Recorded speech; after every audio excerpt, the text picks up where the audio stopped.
Здраво и добро дојдовте уште едно видео, каде што ова видео ќе збориме за една многу важна тема, осмоза. И осмонски притисок. Сега во ова тема ќе ја збориме во многу видови предавања, дали сега по хемија, органска хемија и по други предмети. И ќе разгледаме од релативно различни концепти, но главната идеја ќе биде иста. И во овие видеа ќе разгледаме кој некој си хемиско-биолошки аспект. Сега, за да разбереме осмозата, првично да објасниме дифузијата. Значи, дифузија е процес кој, не знам, може би сум го објаснил на некој минато видео, и процесот кој сите го знаете. Например, ако земеме чаша и ја исполниме со некој си растворувач, да биде во овој случај вода, најпросто, и да речеме дека ќе ставиме некоја супстанца во таа вода, некоја си парче од некоја си супстанца, која ќе ја ставиме, таа ќе се разложи, но ќе биде на едно место концентрирано. Значи, молекулите сите ќе бидат на едно место концентрирани, така. Но со тек на време, значи како што поминува време, тек ќе бележиме, сите тие молекули од таа некоја си супстанца ќе бидат распределени релативно униформно низ целиот раствор. Така, значи нема бидат склупчени на едно место кај што започнале, него ќе имат некоја си релативно униформност распределена низ целата средина, така, каде што секоја молекула ќе биде релативно максимално оддалечена од секоја друга молекула. Така, значи ќе има некоја си распределено униформна распределеност.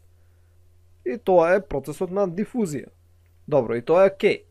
Сега, во најголем дел од случаите, мислам, се вика, во книгите пише дека дифузија е пасивен процес, што е точно, бидејќи се случува без никаква интервенција, така тој самиот по себе си се случува пасивно. Но во книгите, например, по биологија, ќе седи дека за извршување на процесот на дифузија не се користи никаква енергија. Така, зашто најчесто кога стои во книгите по биологија, кога се збори за енергија, се мисли на користење на АТП. А бидејќи нема користење на АТП за одвивање на процесот на дифузија, во книгите на биологија вика дека за дифузија не се троши енергија. Но тоа не е баш вистина. Значи, во дифузија се троши енергија, но не се користи биолошки корисна енергија. И сега најочигледен начин да гледате дека всушност се користи некаква си енергија е дека има движење на молекулите. Значи, со молекулата била правично тука и гледаме дека после процесот на дифузија дека ќе се наоѓа на некоја си локација овде.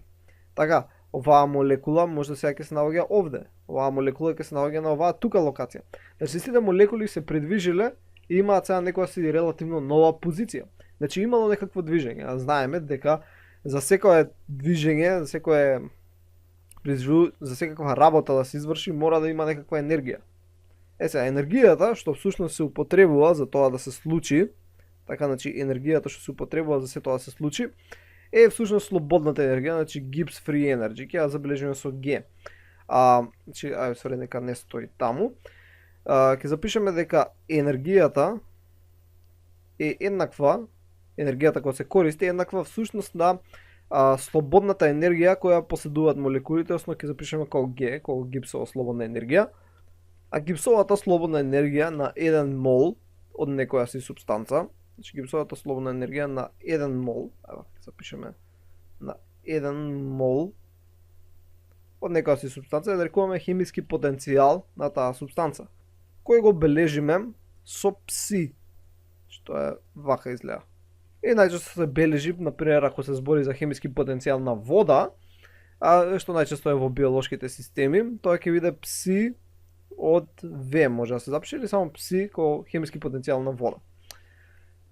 Сега механизмот врз кој се одвива ова дифузијата односно униформно распределување на сите молекули бидат најдалеку од сите други, е што секоја молекула, например, овие овдека молекулите што ги разгледувавме, ќе земеме, че овие овдека молекулите што ги разгледувавме, имаат некаков си полнеж. Значи, ако ја направам молекулата биде ваква, знаеме дека електроните, и таа е можда молекула или некои си атоми можда ќе бидат распределени како на јони, но знаеме дека од прилика, ако е еден атом, ќе има електрони од надворешноста, така да речеме дека оваа некоја си субстанца е натриум хлорид, така што е разложена на јони, така што едноставно атоми добиваме. Сега, ако знаеме атомот дека во центарот е позитивен, а дека околу е негативен, така има електрони, така што секој атом кој ќе се наоѓа во близина и секој атом е надвор негативен, ќе се одбива еден од друг, бејќи негативно со негативно се одбива. Нормално ако се е многу близу, може да дојде до формирање на хемиска врска, но соединение, но ако се од истиот вид, да речеме, зависно од нормално хемиско соединение, ќе се одбиваат. Така, и сите ќе се одбиваат еден од друг, се додека не застанат до максимално растојание кое може да застанат. Така во садот во кој се наоѓаат, бидејќи дека има некоја граница до кај може да одат, и секоја ќе застане од секоја максимално растојание што би можело да застане, и тоа исто важи и за надоле и на страна. Така, значи секоја молекула би била максимално далечена од секоја друга, даден кога би биле дадени параметрите на садот во кој би можеле да се наоѓаат. И повторно енергијата која користат за да може да се оддалечат вака, односно за да се придвижат, се гипсовата слободна енергија, која за мол дадена супстанца нарекуваме хемиски потенцијал. Сега, важното тоа нели што треба да запамтите дека молекулите сакаат да се оддалечат една од друга со цел да постигнат оваа униформна распределеност. Сега, осмоза е кога всушност ќе ставиме овдека преграда. Така, овдека жолтаа линија што ја запишав, тоа е некоја си преграда. И што ќе се случи тогаш? Сега наместо да цртам овдека, ќе направам нов цртеж, каде што најчесто во книгите прават една као вака уцевка, се зема една вака уцевка, која е исполнета со некој си раствор и во средината има овдека ко семипермеабилна мембрана. Така, значи, вака ќе направиме. Значи има семипермеабилна мембрана и семипермеабилна мембрана значи дека има некаква си мембрана како преграда која пропушта одредени материја, не пропушта други. Најчесто ја го пропушта растворувачот, а не ги пропушта растворените материи.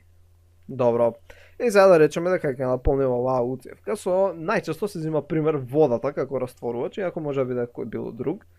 И ја наполниме и да речеме дека е некаква си вака наполнета. Нормално од двете страни ќе биде иста, бидејќи се пропушта и се замислете си како ова целото овдека вака е исполнето со вода. Така. Добро, ајде сега да видиме што ќе се случи ако би додале голем број на молекули на пример од деснава страна. И тоа ќе облежиме со тоа што ќе направиме голем број на молекули од некоја си супстанца, додека од левата има мал број на молекули.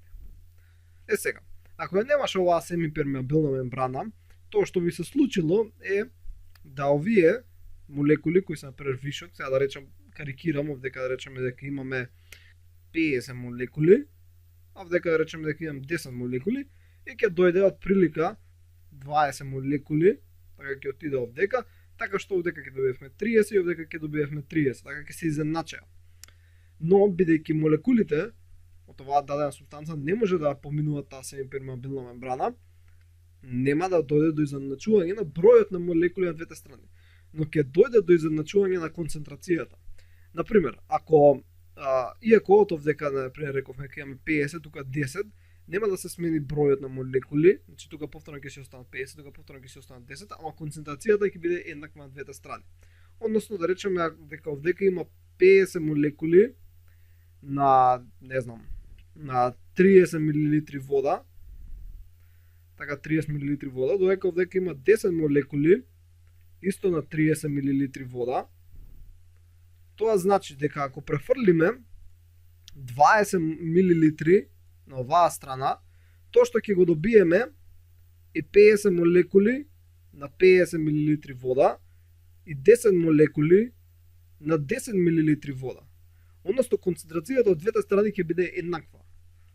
Значи наместо да имаме поместување на молекулите кои се растворени, така тие кои го прават растворот, наместо да се поместат овие молекули, ќе се поместат молекулите на вода. Така, кои се всушност растворувачот во кој се наоѓа нели растворената супстанца. Значи кој што можете да видите, започнуваме од 10 молекули на 30 мл вода, бидејќи на двете страни има 30 мл. Така гледаме дека е еднакво поделено.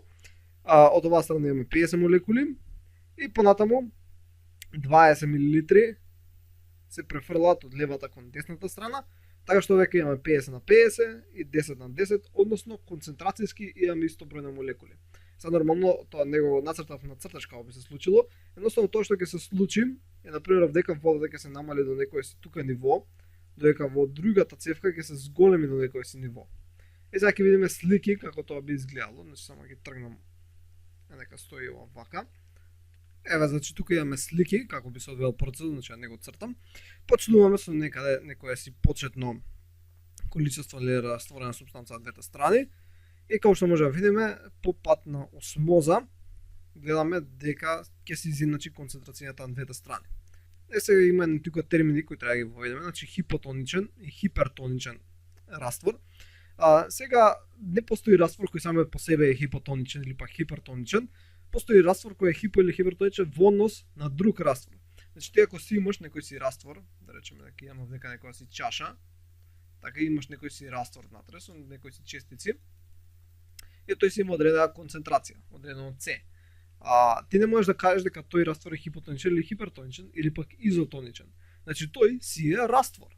Сега ако имаш друг раствор тука некаде, кој е исто направен од истиот вид на честици, истиот растворувач, сега можеш да кажеш, ево ќе бележиме C2, ова ќе бележиме C1, сега можеш да кажеш дека C1 има помала концентрација од C2 и затоа C1 е хипотонично во однос на C2 кој е хипертонично.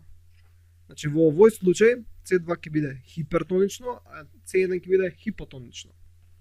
И повторно, значи хипотоничен и хипертоничен може да се користи само кога го споредуваш со некој друг раствор. Така, значи тој самиот по себе не може да биде хипер или хипо, освен ако не го споредиш со друг. А ако имаш два раствори каде што C1 е еднакво на C2, во тој случај тие раствори ќе бидат изотонични. Сега кој ќе дефинираме всушност осмозата, вие сега неверојатно го сваќате процесот како е движењето во водата, односно на растворувачот, најчесто е вода, но не мора да биде вода, може да се случи и со други растворувачи.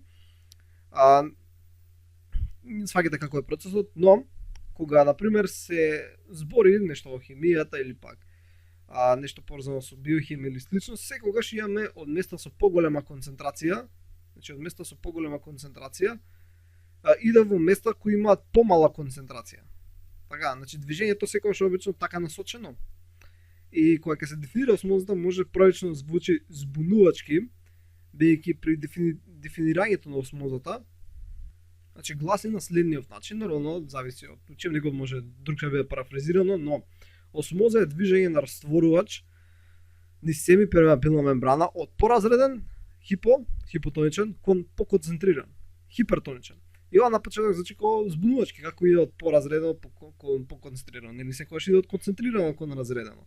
Но тоа е така зашто всушност разреденоста и концентрираноста ја гледаме спрема растворените молекули, а движењето е на растворувачот. Така што е обратно. Мислам, личи дека е обратно. Всушност повторно имаме движење од поконцентрирано кон подразредено, ама во однос на водата. Така, овдека има повеќе вода, овдека има помалку вода, и така да водата си се движи од места каде што има повеќе кон места каде што има помалку. Само што кога ја дефинираме на овој начин, звучи како да е, не знам, чудно, си како иде обратно. Но всушност тоа што се случува е баш на пример како што имаме уцевката. Како што имаме уцевката, имаме тука семипермеабилната мембрана и од двете страни имаме вода. И замислете си дека ако овдека има повеќе молекули од растворената супстанца, тоа значи дека има помалце вода. Тука да речеме дека има една. Така, сега на пример ако ги обојам овие двата дела, ќе видите таму колку многу вода има, а тука колку помалце вода има. Нормално тука треба да е исто виолетово, само што не сум го заокружил убаво. Гледате дека овдека има повеќе вода, тука има повеќе вода, тука има помалку вода. Ако гледаме во однос на водата, во однос на молекулите на вода. Така што водата си се движи од место каде што има повеќе кон место каде што има помалку. Така да водата си се движи од места со поконцентрирана унаводници вода. Нормално вода не може да биде концентрирана, ама во овој случај кога унаводници ја ставаме од место со поголема концентрација на вода кон место со помала концентрација на вода. Но бидејќи водата е растворувач, не збориме за нејзе, збориме ние за частициве, но бидејќи тие не може да поминат поради семипермеабилната мембрана, и затоа викаме дека иде од хипотоничен кон хипертоничен раствор. Така, значи иде од хипотоничен кон хипертоничен. Сега, да спомнеме што е осмотски притисок. Значи, тоа беше процесот на осмоза. А за да видиме што е осмоски притисок. Осмоски притисок, наједноставно дефинирано, е притисокот потребен за да се спречи осмоза. Да речеме во овој дека случај, гледаме дека водата сака да се движи во овој правец. Така, а што ако ние овдека ставиме како направа, така има тука рачка и го држиме со рака, не и даваме на водата. Нема бе ина, ќе ставиш, држиш, не ти давам да идеш. Водата не може да иде бидејќи ти овдека вршиш притисок. Така вршиш притисок, односно си го фиксирал на некој начин. Не туркаш надоле, значи не туркаш надоле, ама го држиш на некоја си граница. Не му даваш да се качува нагоре. Го држиш стиснато. А притисокот кој треба да го нанесеш со цел да се поништи со притисокот кој водата го притиска нагоре, така за да бидеш на нула, е всушност осмотски притисок. Односно е еднаков на осмотскиот притисок. Така што осмотски притисок можеме да го дефинираме како следново. Значи осмотски притисок е најмалиот притисок што можеш да го употребиш со цел да го спречиш процесот на осмоза. Значи осмозата ќе пробува да турка надоле, нагоре, така она ќе пробува да турка нагоре со цел да се покачи нивото на вода, гледаме дека тука се покачило преска. Она ќе турка нагоре и осмотски притисок е најмалиот притисок кој ти можеш да го употребиш со цел да го спречиш тоа. Сега постои процес на обратна осмоза, и тоа е всушност, например, ако стигнеме до овој дека степен и ја земеме повторно таа направа, како рачка, и овдека земеме рачка и турнеме надоле, така, и турнеме стварно силно, добро зависи колкава е направа, но водата сакала некела, бидејќи овие молекулите овдека не може да поминат, така ние не може да поминат, бидејќи имаме семипермеабилна мембрана, водата сакала некела ќе почне да се враќа наназад. Зашто ние туркаме јако овдека. Така не може да не спречи нас едно вакво со вода. Водата сакала некела ќе се врати повторно тука, ова ќе се спушти од некоја си нова граница и всушност ќе се одвива обратниот процес. И тоа е обратна осмоза, реверзна осмоза. Сега како на крај само ќе спомнам еден пример кој што може да ќе се замислите малце. Например, што ако земевме повторно така уцевка со семипермеабилна мембрана, двете страни беа наполнети со вода, но, вака правим да го обојам вака, но само во едната страна имавме растворени молекули. Така на другата не ставивме. Што ќе се случи? Бидејќи колку е вода да иде на оваа страна, без разлика колку вода се движи, концентрациите нема никогаш да се изедначат. Бидејќи едноставно треба целата вода да отиде таму и на крај тоа што ќе го добиеме ќе биде како цевка која ќе биде нели празна од едната страна и целата вода ќе биде на оваа страна. Така овдека ќе нема вода. Бидејќи не може да се изедначат концентрациите, единствен начин е целата вода да отиде на едната страна. Но у пракса тоа нема да се случи. Едноставно ќе стигне водата на некој си ниво тука, така например ќе се наполни од тука некаде. Овдека нормално нели ќе се намали. Ќе направиме. Немам дали може да го обојам ова. Добро. Тука ќе се намали и ќе стигне до некој си еквилибриум каде што молекулите на вода што кидат у тој правец ќе се изедначат со молекулите на вода кои ќе се враќаат назад. Бидејќи повторно има некое враќање. Бидејќи овдека што повеќе вода качуваш нагоре, тоа повеќе вода има. А што повеќе вода има, толку се зголемува притисокот што турка надоле. Бидејќи ако има повеќе вода турка надоле, е стигнува до некој еквилибриум со осмотскиот притисок. Така што нема целата вода да отиде таму, него ќе се изедначи на некоја си точка. И тоа се пресметува, има една формула. Нема се да правиме некакви пресметки каде што химискиот потенцијал, односно осмотскиот притисок CP е еднаков всушност на концентрацијата која се наоѓа по универзална гасна константа по температурата. Нема да правиме пресметки, едноставно тоа како еден пример да го спомнеме. Сега, сите овие работи со осмоза, осмотски притисоци се многу важни у биологијата и у медицината. Нема ние дека разгледуваме примери, бидејќи едноставно има многу, а не се до толку битни како некој за што сака да учи хемија. Добро, единствен пример што може да го спомнеме, например, со еритроцитите, например, кога треба да пазиш у каков раствор ги ставаш.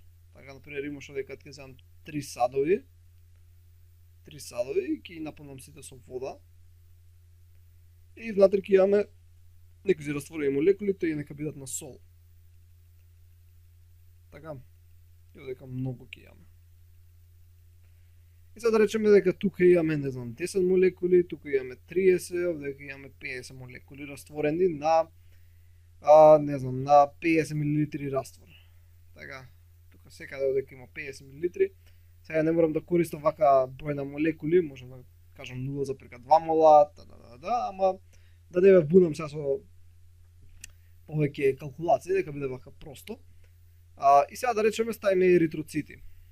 Така ставиме еритроцити. Еритроцити се еден вид крвни клетки кои имаат во нив еден протеин хемоглобин кој заедно со железо врзува кислород. Сега поентата е внатре од тие еритроцити и внатре од нив има растворени материи. Така, и они самите во нив имаат одредено С, одредена концентрација. Така, значи самиот раствор во кој се наоѓаат има С, самиот раствор има дадено С, и самите еритроцити си имаат собствено С. Сега, ако концентрацијата, ева ако вие ќе бележиме нека бидат C1, така овие на еритроците нека се бидат C2. Ако концентрацијата, например во првиот случај, односно општо, ако C1 е поголемо, односно ако C1 е помало од C2, во тој случај водата ќе навлегува во C2, односно во внатре во еритроцитот. И еритроцитот ќе се надува и ќе пукне. Тоа се нарекува хемолиза на еритроцитите. Ако C1 е еднакво на C2, нема ништо да се случи, тоа е изотоничен раствор и таков треба да биде. А ако C1 е поголемо од C2, во тој случај водата ќе излезе надвор од еритроцитот со цел да го разреди околниот раствор и еритроцитот ќе се скврчи. Така се рекува, ќе стане некој малечок, ќе стане собран. И ова е најчестиот пример кој се зема во учебници, но осмотскиот потенцијал, осмозата е важна за диализа при, например, кој има откажување бубрези, се иде на диализа со цел да се тргнат лошите продукти, урати некој од крвта. Исто осмозата е важна, например, за движење на водата внатре во растенијата. Важна е за некои хемиски експерименти што се прават, има некои интересни, онака ги прават, изгледа чудно и како водата вака се движи, а всушност ставиле шеќер некаде повеќе, некаде помалку и водата се движи чудно. Добро, тоа некогаш за друг пат. Сега дека има уште нешто што сега да кажам, кој е поврзано со промена на хемиски потенцијал на вода и така натаму, кој зависи од притисок и температура, но ајде тоа ќе го оставиме некогаш за некој друг предмет. Или усвари ќе спомнам многу кратко, па нека го разбере добро, ако не е толку битно.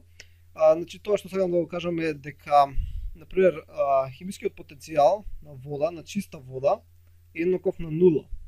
Така, хемискиот потенцијал на вода при вршење на некаков си притисок, значи при вршење на некаков си притисок P или пак при зголемување на температурата станува позитивен, додека хемискиот потенцијал на водата при растворање на некоја си супстанца, например, ќе запишем тука сол, например, на Cl, станува негативен. Сега, зошто е ова важно? Бидејќи кога станува позитивен и негативен, а започнуваме од некоја си чиста вода, тоа значи дека имаме, од ова произлегува дека од ова овдека, имаме промена на хемискиот потенцијал на водата, а таа промена секогаш сака да се изедначи, така што секогаш се движи од позитивно кон негативно, со цел да стигне до 0, или бак колку може до 0, така, значи нема да стигне баш до 0, ама што поблизу до 0 да стигне. Добро, тоа беше онака нешто екстра, не го елаборирав, но може да некој така ќе разбере. Тоа беше се за ова видео, се надам дека научивте нешто ново и ова е една доста важна тема, би требало убаво да се разбере и ќе се видиме во наредното видео. Довидување.